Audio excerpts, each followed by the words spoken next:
Welcome, ladies and gentlemen, and welcome to Let's Talk Automotive, episode 52. And in tonight's show, we have the latest and breaking automotive news. We review the Nissan Magnite, and our guest tonight is Paige Lindenberg. And of course, we're going to be having game time with Paige tonight, and then we're going to have our section on how things work. We're going to look at fuel cells, and then we're going to end off with meme of the week, which I'm looking forward to because I haven't seen it yet. Awesome. Ladies and gentlemen, this is Let's Talk Automotive.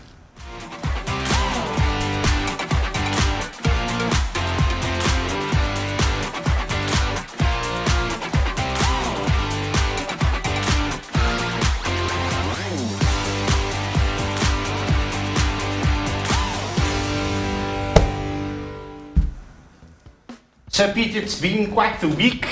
We've been busy. I think this weekend Formula One's coming up. I'm looking forward to the Silverstone installment because there's something new happening this weekend. Yeah, there's going to be, for the first time in Formula One history, we're going to have a sprint race. For those of you that have followed Formula 2, which I would really suggest you do because it's great racing, they've always had a sprint race. And the sprint race, in Formula 1 terms, is going to set up the grid for the main race. Okay. Yeah. Very interesting. But I think for those of you guys watching us tonight, tune in right after our show tonight on raceday.tv. Join Sasha and Gary for all the ins and outs and a lot more detail because I still don't understand how that works. It's quite complex. I really would suggest that you tune into to the F1 pit box, and I'm sure that Sasha and Gary are going to go into much more detail about how this is going to work. But I must say, I'm looking forward to it. I am, and especially like we've said, this season's really heating up. But something that you brought up that's very critical is don't mess it up in the sprint race because there's still the main race on Sunday. Yeah, so you're going to see some real strategy coming to play. So in the world of rugby, I don't know, a lot of you guys watched the game last night. Springbok, the Springbok A team up against the British and Irish Lions. Yeah, so this week it's SAA, next week it's Kulula. Very interesting. I just want to update you guys at home. This is the new updated men's world rugby rankings.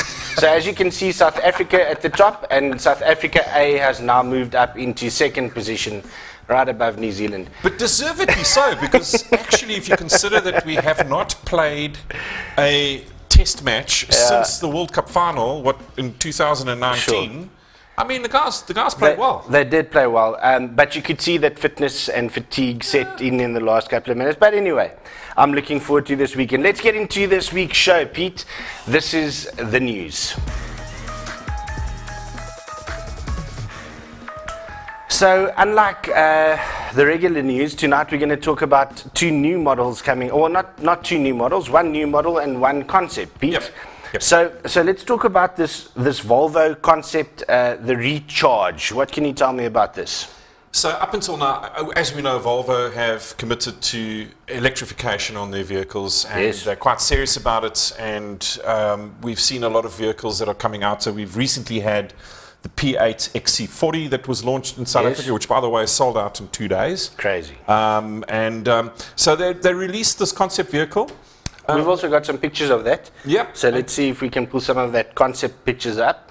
And I think this represents Volvo's commitment to a greater extent because they're moving away from sharing platforms with their electric vehicles and internal combustion engines.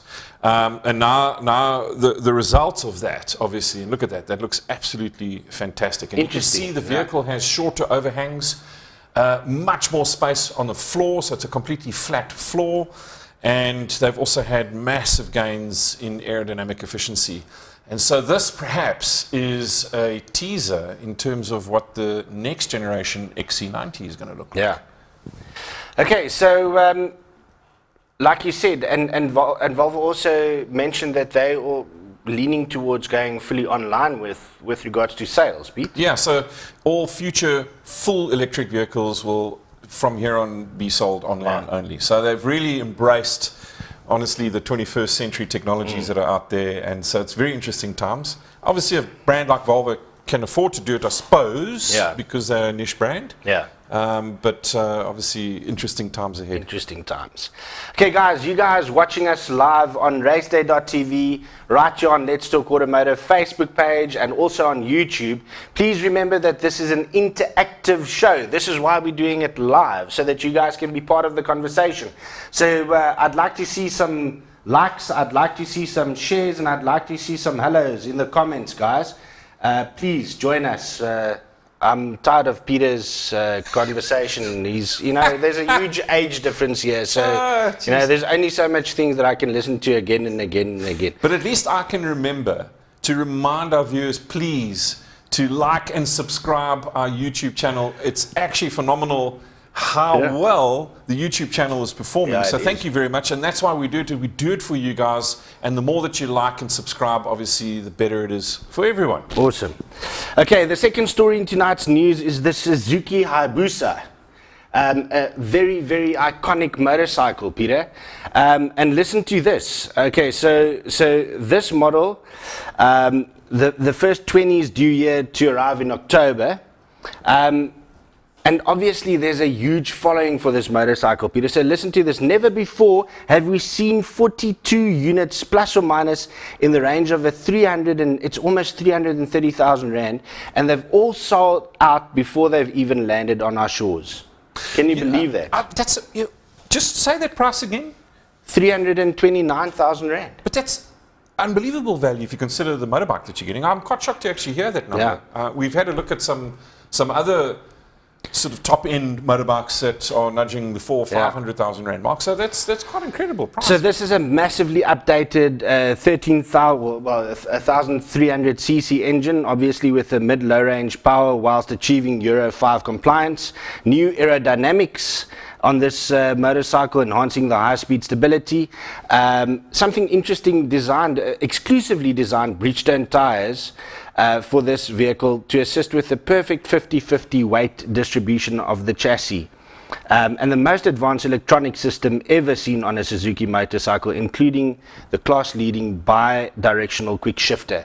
So I think a very highly anticipated model that we'll see for sale in South Africa soon. Obviously, it has been launched. It is in the dealerships, but I think that stock is only arriving sort of October-ish. But crazy. It's crazy. I'll tell you what interests me about the Hayabusa is its motor.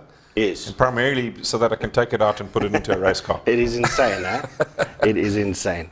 All right, so that brings us to the end of the news segment for tonight.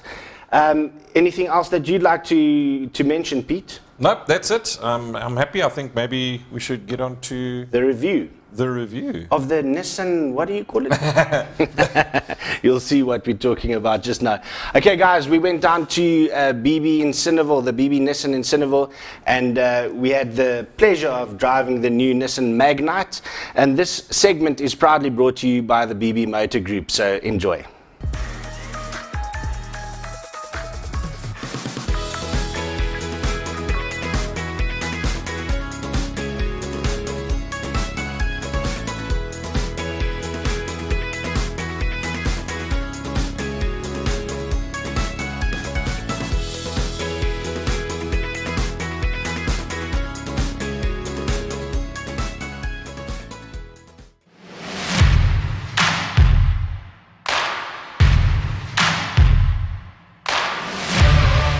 Beautiful Yun, welcome to Let's Talk Automotive and our review on the Nissan Magnite Torch light. What do you call it? Torch? Yeah, I was teasing you saying it's the Nissan Torch because the Magnite sounds like a mag light. Very close, and I understand that with age you get a bit more confused with small little details like that. It's because I can't read properly. I understand. All right, so we're here at BB Cineville Nissan. The guys have given us the opportunity to come and test drive and review this Magnite. I'm really looking forward to this because, like we said on the show, price-wise, for a small little crossover SUV, this I think has hit the sweet spot again. I know, and I've been quite impressed actually with the standard execution of these. Yes. So we have the Ascenta Plus, the CVT Ascenta Plus, which for has a reason, because we want to go and bust some myths with the CVT gearbox. Yeah, well, everybody criticizes the CVT gearbox, and as far as I'm concerned, the technology's marched on, and CVTs are pretty good these days. So let's see how good it is in this. All right, so getting back to the differences between the Ascenta and the Ascenta Plus. On the Ascenta Plus, starting at the front, we do have LED projector beams for a start. And then there's also a 360-degree camera view. Yeah. And of course, you also have a second 12-volt socket at the rear of the vehicle. So those are the main differences, but otherwise, both of them have brilliant standard execution. I want to mention something here right in the beginning, okay? Because I'm sure that there's a couple of purists out there that might say that this is actually a Datsun. And we discussed the story behind that. So, so this actually did start out as a Datsun design. Correct. But then I think was handed over to the guys at Nissan to finish the product and bring it out as a Nissan Magnite. There was talk of perhaps ending Datsun as a brand. Okay. But I think the pushback from consumers was enough for Nissan to be convinced that Datsun's here to stay. Yeah. But that unfortunately already handed over the... And they are part of the show anyway. Exactly. It's a Nissan, Datsun, Nismos working together, so it makes sense.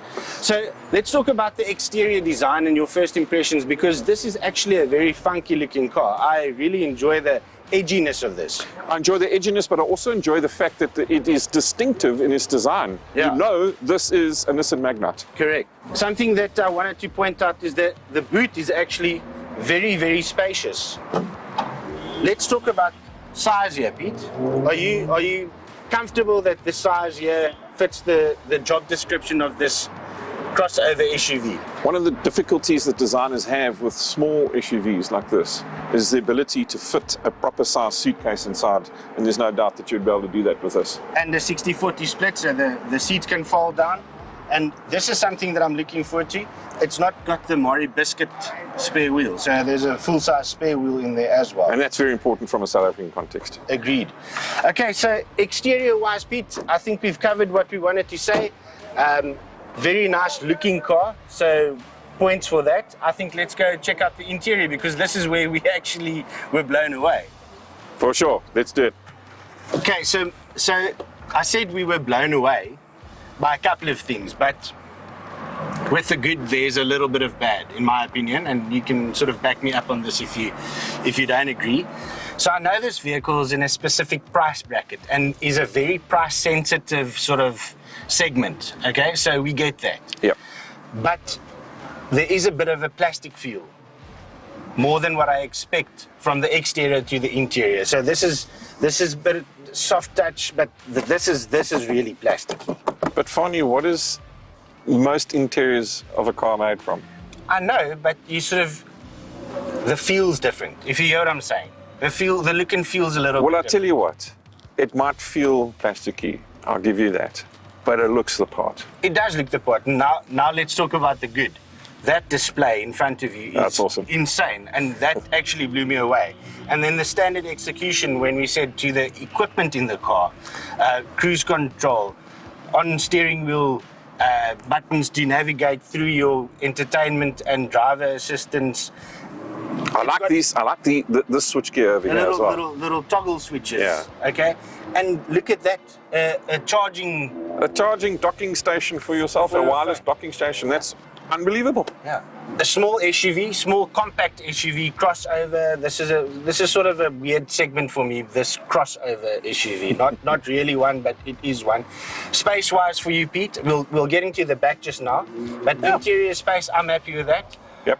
Something that I did noticed when we were in the car earlier, the slope of the roof lining coming forward. Yeah.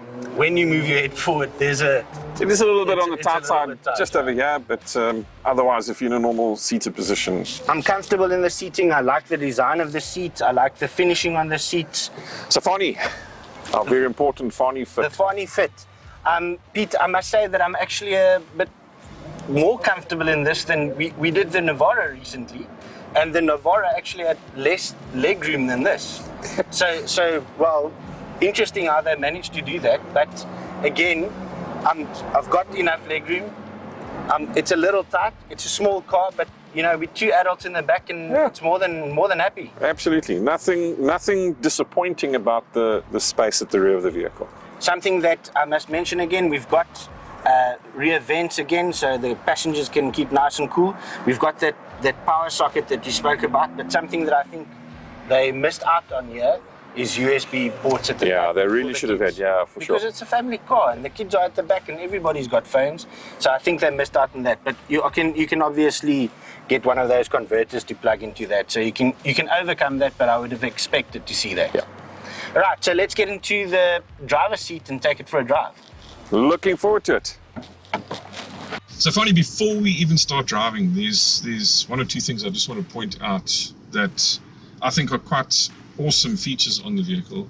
The first is that the driver's seat is height adjustable.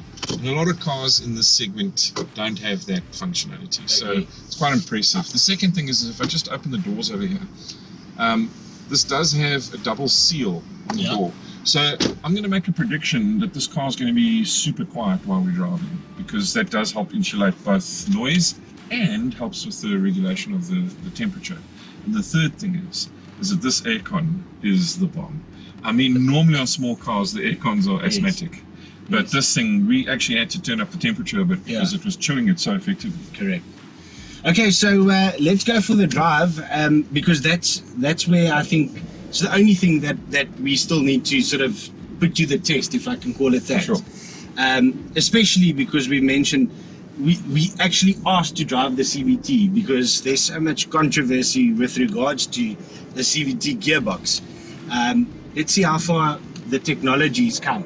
So I think one of the things that you've got to be careful of, and I made this mistake a little bit earlier on, is that this gearbox has a selector for low. Low? Yeah, which will keep the revs nice and high, and I think it's probably for if you're towing something and you want to pull off and keep the revs up, or you're going on a steep uphill. But yeah, it's got a low setting. You don't often see that in a modern gearbox. And at that point, this behaved like an old CVT, and I was like, what now? Then I realized that I put it in low. So in drive mode, I tell you, I defy anybody to tell me whether this is a normal planetary gearbox or a CVT in the way that it behaves.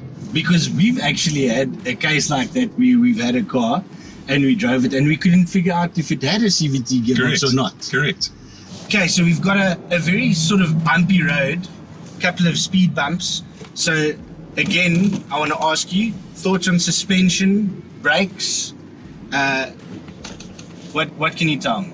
So first of all, you can feel that it is an electric assisted power steering system. Yeah. Not that it's a criticism, I just can feel it. Yeah. From a comfort point of view, the suspension's nice and soft, so we're going over really serious speed bumps and these semi-circle efforts that they somehow have in South Africa. And it's comfortable. Yeah. There's no road noise that I can detect coming through that's unnecessary. So yeah, all in all, I think a very comfortable little car. Okay, now we haven't spoken about the engine. This has got a 1 litre or 1000cc turbo engine. Are you feeling that it's not got enough power? Is it living up to the expectation? Is it what you expected? It's average. So it's not something that's wowing me, but at the same time, I'd be hard pressed to find a 1 litre 3-cylinder that's going to impress. And it's not really designed for that. It's designed for being economical and practical. Awesome. So again, from what we can see and feel, it's doing what it's supposed to do. So I think the designers again got it right. Yep, for sure.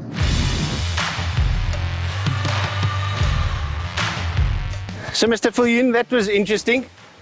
For sure. And I think one of the things that we addressed adequately was the elephant in the room, which was the CVT gearbox. Yeah. And it performed like you would expect actually a normal automatic gearbox to perform. The technology there has improved immensely. Definitely marched on. Yeah. Okay, so now to the difficult part. And I wonder what's going to happen here. We have to give this car a rating out of 10 and then say if we would buy it or not. So why don't you go first this time? Okay, for sure. So this car impressed me. I think the standard execution on it is amazing for the price. And on that basis, I'm going to give it a very strong 8 out of 10. And would I buy it? Absolutely, at this price I would. Yeah, I agree. I think we're very similar to where we rank this car. I'm going to defend my ranking a little bit by saying the reason why I deducted a little bit of points was because of that look and feel. There's a little bit of a... You didn't enjoy the plastic. A budgety type of feel, which I think they could have done better. But I'm also going to give it an 8.5 out of 10 because we have to say that this car is in that, like I said, very competitive, compact SUV sort of segment. And I think pricing and that package makes it worth it while. And yes, I would also definitely buy it. No issues with this vehicle. And that's it from us. And let's talk automotive and our review on the Nissan Magnite. Magnite. And we'll see you guys next week.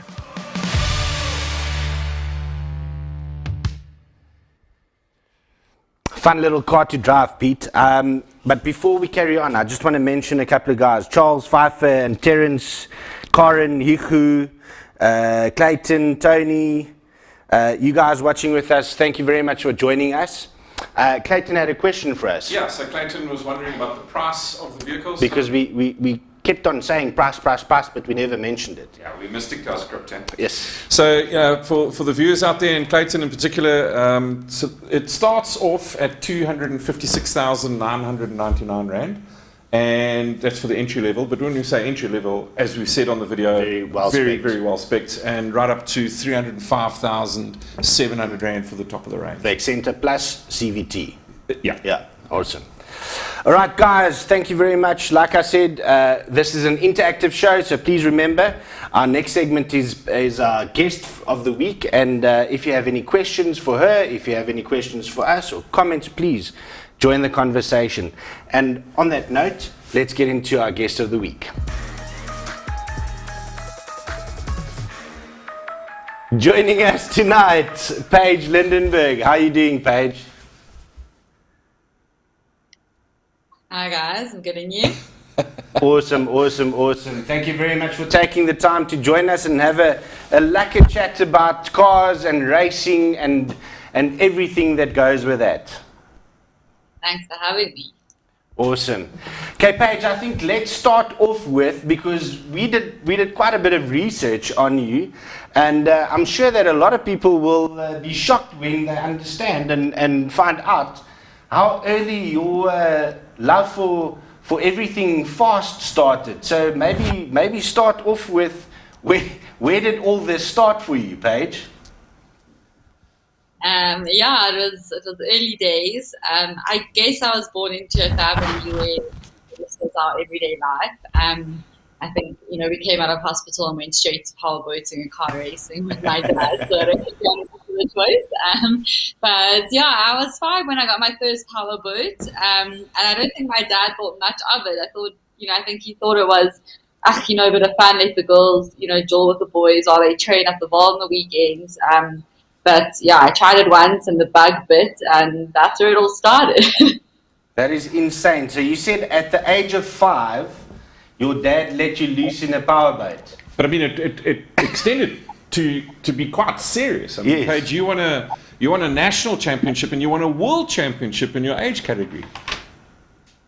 Yeah, so I mean, I begged and begged to get my racing license. So you're only meant to get your racing license when you're 8, and eventually at 7, they watched me drive, and they eventually granted me a license early. So I was the youngest person to get a license, and then when I was 9, I won South African champs, which then took me to world champs, and I ended up winning that as well. So got my colors for that. I was nominated for Sportswoman of the Year award. So yeah, it was a really cool career. Power boating and water is like a huge love for me, something I really cherish. But unfortunately, it ended a bit earlier than expected because of my dad's accident, and then that's what pushed me into cars.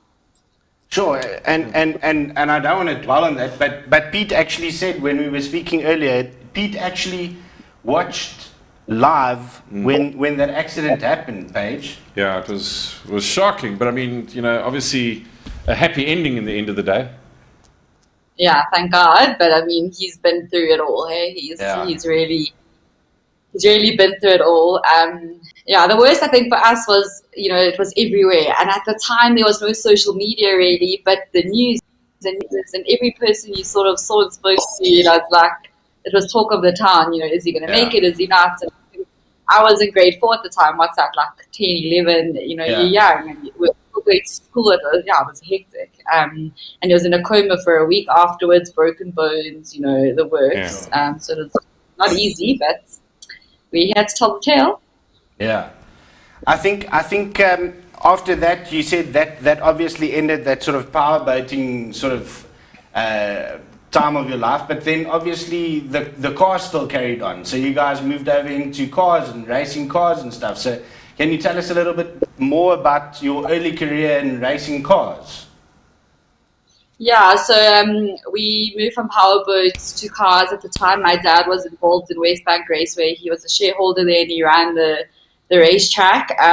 So I moved into Ninja Midgets on oval track to start off with, which is pretty much a go-kart with a bit of a body on it. And I did that for about 2 years, and then I was forced to stop racing because I needed to go be a girl for a bit. So I was forced to go to my friends' parties, do the things on weekends that I never got to do, which I hated. And eventually after digging, I was allowed to start racing again. So I went into regional polos for a while. So I was still in high school, which is a bit difficult because I think, high school versus when I was younger with the powerboat thing obviously adds a whole new dynamic. So I went into regional polos, and then when I was about, I think 15, I got the Ford Cortina in my dad's racing team. So that's where my historic started.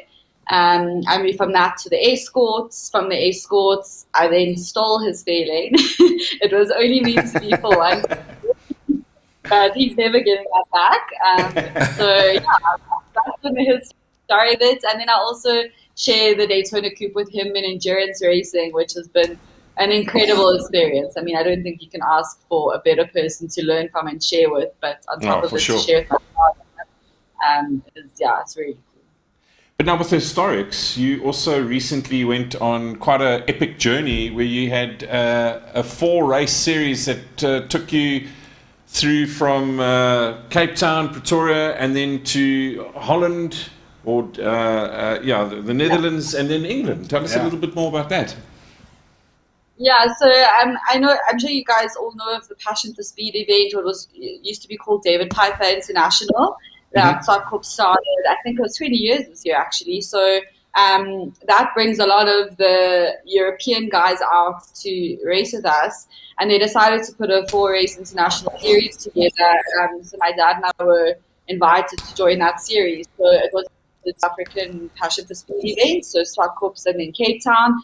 And then we shipped our entire team, cars, everything over to Netherlands. We raced at Zandvoort, which was incredible.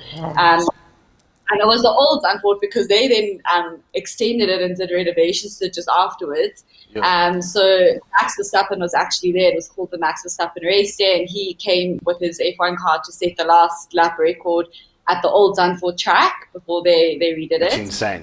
So that was incredible experience. The festival there was just insane, and to have our whole team there in our cars, and it was just incredible. And then we packed the team up there and we went off to England and we raced at Brands Hatch, which was really cool and interesting. But it's not an easy track for our big cars, and it's got like quite a low dip at the one section. And so yeah, our cars took a little bit of a pounding there, but it was really just the most insane experience. I've got a question for you, just talking about Brands Hatch, Paige. I've heard that Swartkorps was loosely based on the layout of Brands Hatch. Did you find that was the case? There's definitely some parts that are, I would say, a little bit similar, but I don't think you can compare them 100%. Okay, all right, cool. Yeah. Okay, Paige, we've got some comments coming through. Clayton Kimber says, "Hello, Paige." And this guy you probably remember a couple of weeks ago, Jock Tesla, says, "Hi, Paige. Funny, she did so good on the bikes as well, a natural racer."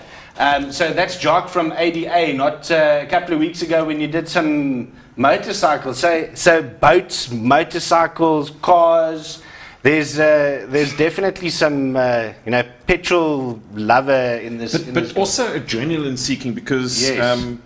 I mean, there's a couple of other things that Paige has done. So first of all, Paige climbed Mount Kilimanjaro in 2018.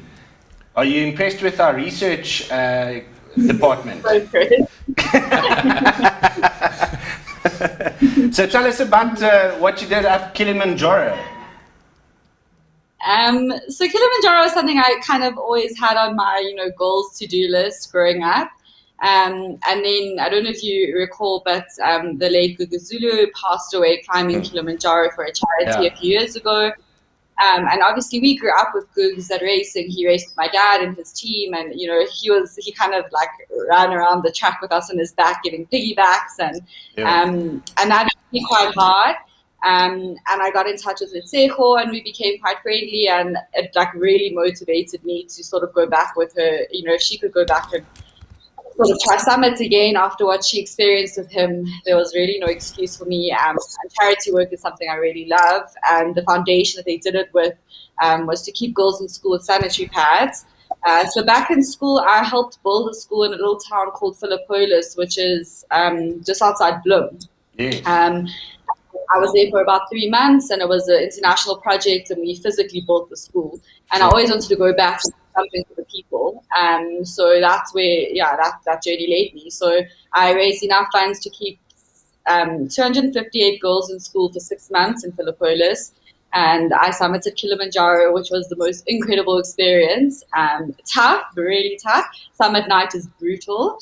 But we were climbing a mountain for those that can't. And I think, you go there with a purpose, and that's pushes you through. And to go to Philippolis after that, knowing what I had endured, to come back and raise funds for these girls, and to go back to the town and give back to them and see what it's done for them was a huge achievement for me. So that was cool, and I made incredible friends along the way, and I'm just in awe of Letseho. She's become a very good friend of mine. It was an amazing experience to do it with her. Amazing story. But speaking about charities, I think you and I met, I think it was in 2018 for the first time at Samola Hill Climb. And there you are also involved with a lot of charity work. And there's a bunch of ladies that always go there, and they have so much fun. And it's all about charity and helping community and all that sort of stuff. And here's one of the previous charities. I think that was in 2019, if I'm not mistaken, Paige. But maybe you can tell us a little bit about Samola Hill Climb and the event and what it means to you, and then also the charity that you guys are involved with this year. Because I think, it's the first weekend of September this year, and we can't wait to get back there. So why don't you tell us about that? Yeah, so we've been doing Samola for quite a few years now, in different cars between historics and the modern cars, King of the Hill.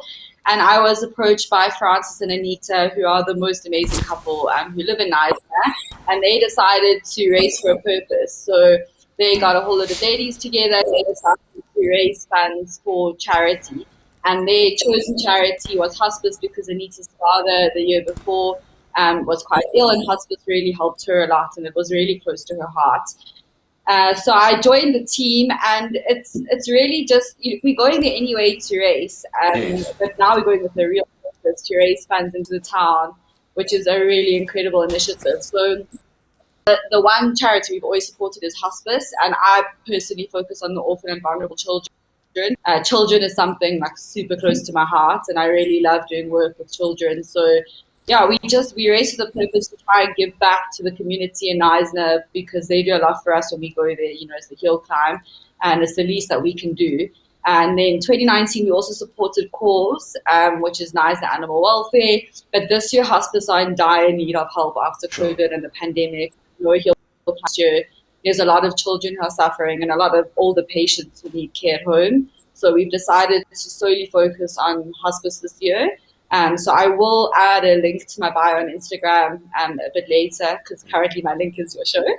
So when I change, then people come on to Backer Buddy and donate any funds. I mean, anything will help right now. Awesome. Between that and for helping Durban, we also, our shops are collection points at the moment for Durban. So if anyone wants to drop stuff off at our shops, that's another thing we're doing. But yeah, Nice the Hill Climb, we race with a purpose to give back. And we normally do like a really cool day for the kids, and we do a whole lunch and a picnic, and we give them goodie bags. We do a tea for the older patients.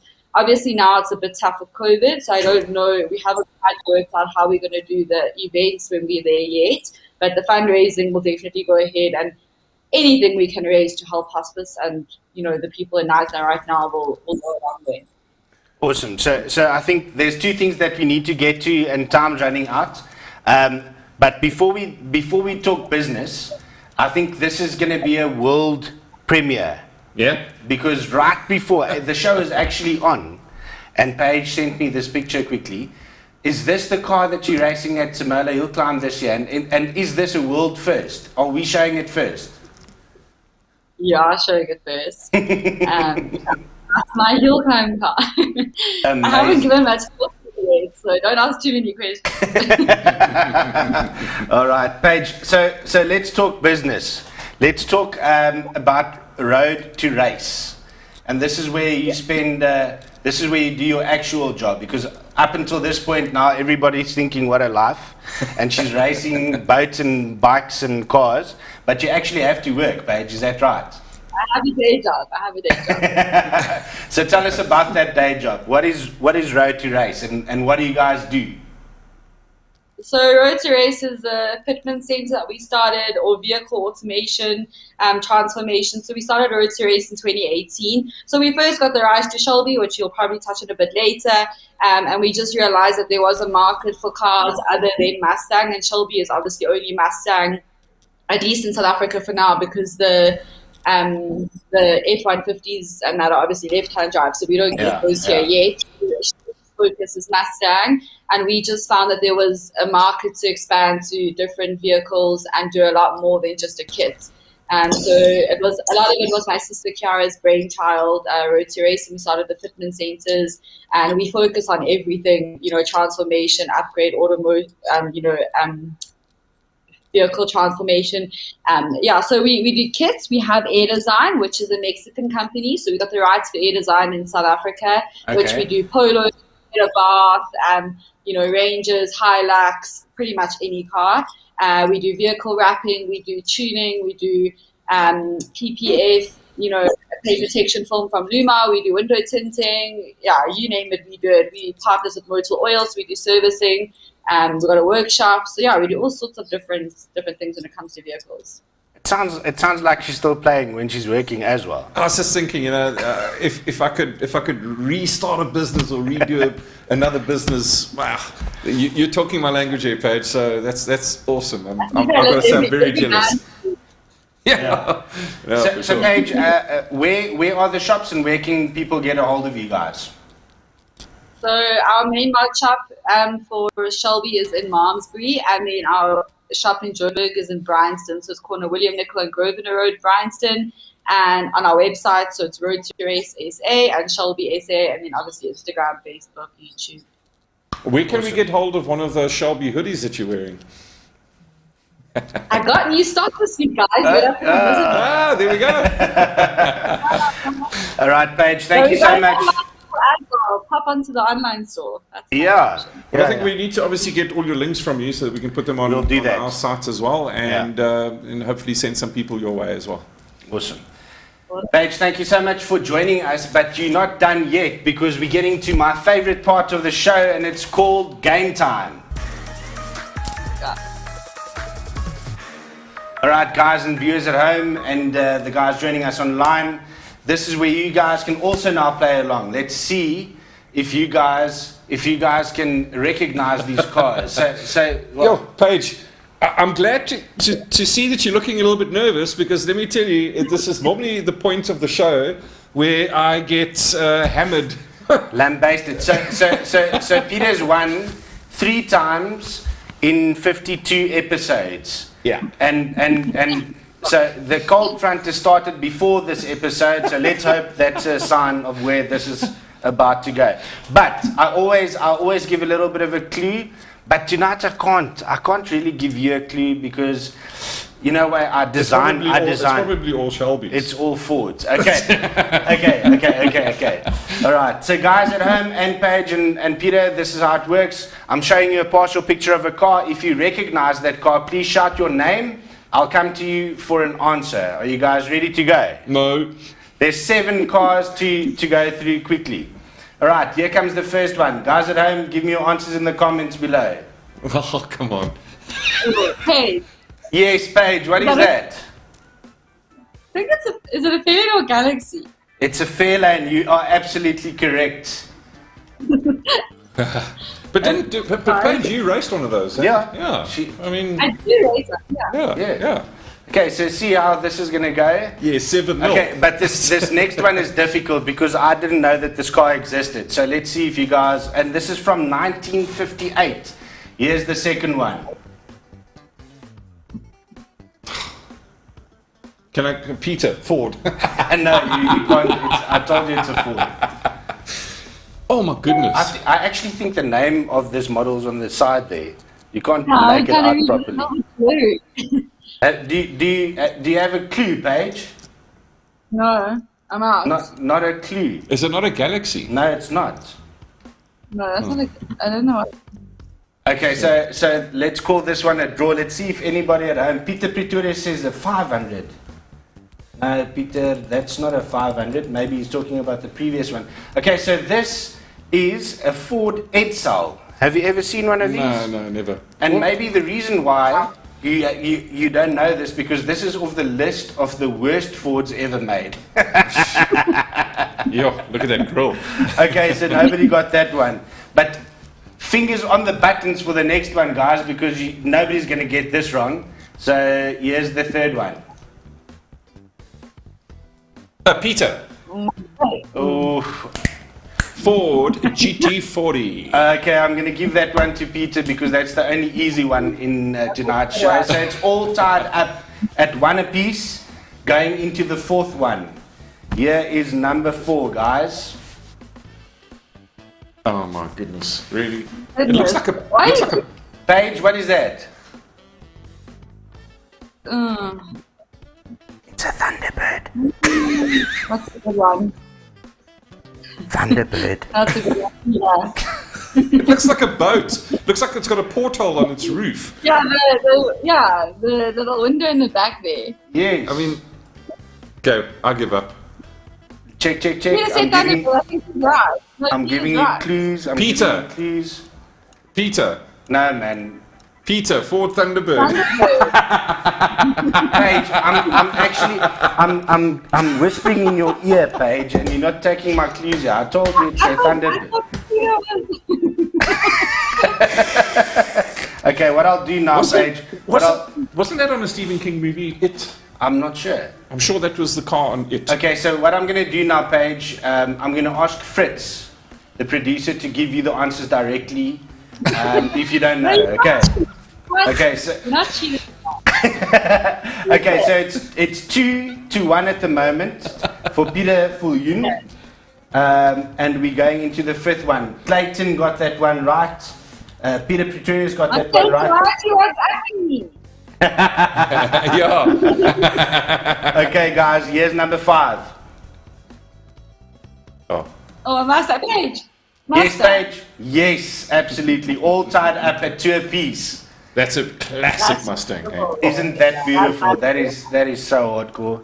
Okay, so all tied up with 2 to go. Let's see where this is going to end up, guys. This is number 6, Paige, and get ready for this one. A-score, Paige. A-score. Yes. No. It's the Cortina. But yes, Paige, I'm going to give you the point anyway because I make the rules. That's Frankie's first car. Yes, that was Frankie's first car. He had a yellow Escort. Yes, so that might be that's not his, but that was. Yeah, I mean, very close to his. he had that same shape with the round lights as his first car. Yeah, amazing. Okay, so Paige, you're in the lead because I gave you that point because I made a mistake. But I said it and a Cortina, so that's yes, absolutely. Fanie just heard Escort and he got happy. Okay, so here comes the last one, and Peter can only tie this. So let's see if you guys get this right.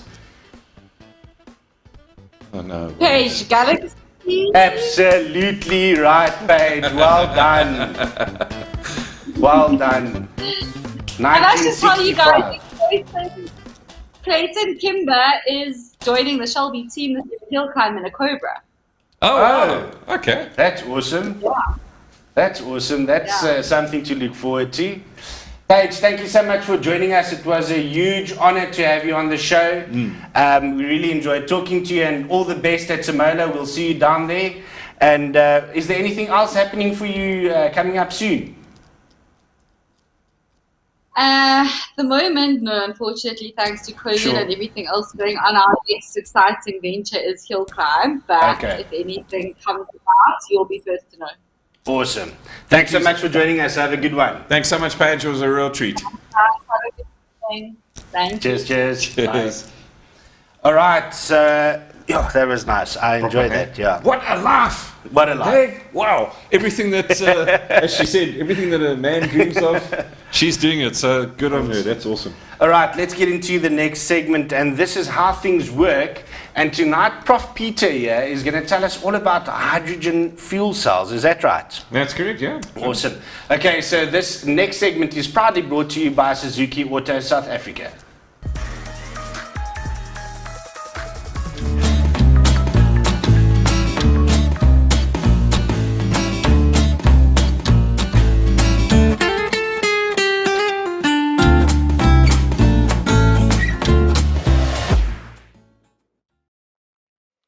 Welcome to Let's Talk Automotive, and in this week's episode on how things work, I'm going to be taking you through a technology that you've probably already heard of called fuel cells, and I'm going to show you how we use fuel cells to propel electric vehicles. Now, on previous episodes, we've spoken a lot about electric vehicles, and in fact, you might have even seen the segment where we test drove the Tesla Model X. Now, fuel cells differ substantially in the way that they operate compared to traditional batteries. Now, if we have a look at a lead acid battery, it's quite a horrible thing because we've got an anode and a cathode, and we've got an acid typically acting as our electrolyte. So it's quite a messy affair and not very environmentally friendly. And normal electric vehicles use lithium-ion batteries. And once again, those lithium-ion batteries are actually quite devastating if we have a look at the total footprint that occurs in terms of mining them and then disposing them at the end of the day. Not very good for the environment. So some of the manufacturers early on, when it came to the design of electric vehicles, in fact, invested quite heavily in fuel cell technology. Now, fuel cells have been used for a long time in the space station, for example, as a very clean and efficient way of providing electrical power. And I'm going to take you through very briefly how a fuel cell works and why I think that some of the manufacturers really should carry on thinking about using hydrogen-powered fuel cells as an energy source for electric vehicles. And I think once I've shown you, you'll agree with me that this maybe is the way to go. So basically what we have is much the same as a lead-acid battery. We have an anode and a cathode. But the difference here is that the anode over here is filled up with hydrogen, and on the other side, the cathode has oxygen. And we also have a catalyst, and this catalyst is usually made out of platinum. And what this catalyst does is it splits up our hydrogen into protons and electrons. Now, what the oxygen does on this side is the oxygen attracts the hydrogen protons and electrons to this side, but this membrane, which is called a proton exchange membrane, is so fine that it can actually filter out the protons and allows the protons to go through, but the electrons are too big to go through this membrane. And so what happens to the electrons is that we force them to travel a further path to get to the other side. And so what we have over here is all of our electrons moving through this longer path or this channel until they pop out on this side. Now, the genius behind this is that we know, as with any other battery, when we have a flow of electrons, we have current flow. And if we've got current flow, we are producing electricity. And all that happens when the electrons get to this side of the stack is that the hydrogen protons and electrons then form hydrogen again, and the hydrogen then interacts with the oxygen and produces harmless water. So the only byproduct of this battery, in fact, is heat and a little bit of water. And as long as we've got a constant supply of hydrogen, so we have a hydrogen tank in our vehicle, for example, then we're going to have a constant current flow that's created through this membrane. And if we have a whole lot of these stacks put together, we then have enough current that is generated to, in fact, supply enough power for our electric motors. So from my perspective, I think that the fuel cells are the way to go. The only challenge, of course, is that they are very, very expensive. And that has, I think, to a large extent, put the brakes on their development. Which is a little bit of a pity, because I think that it is a fantastic, clean alternative to even lithium-ion batteries. So I hope you found that useful and have a better understanding on how fuel cells work. And until our next episode on how things work, I look forward to seeing you then. Cheers, everyone. Yo, Pete, I still don't know if I understand all of that. But anyway, thank you very much for trying to explain. Okay, so we don't have a lot of time. Let's move on to our last and final segment for tonight called Meme of the Week. Okay, so we've got 3 to run through quickly. Let's just end off the show with a laugh. So here comes the first one. Let's see what this says.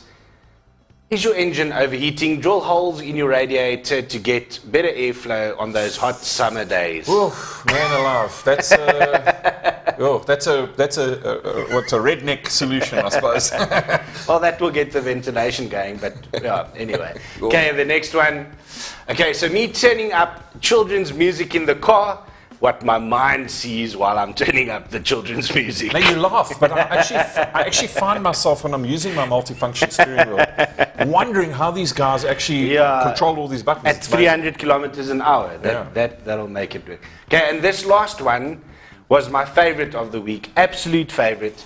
Here comes it. So Lewis Hamilton on his Twitter says, in a city that inspires, where should I visit while I'm here?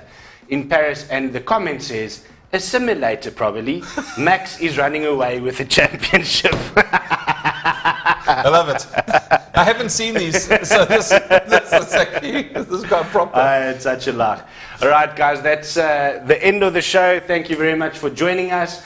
Please remember to tune in to the F1 Pit Box with Sasha and Gary right here on raceday.tv at 7 o'clock. And we'll see you guys again next week. Thanks. Cheers, everyone. Cheers, cheers.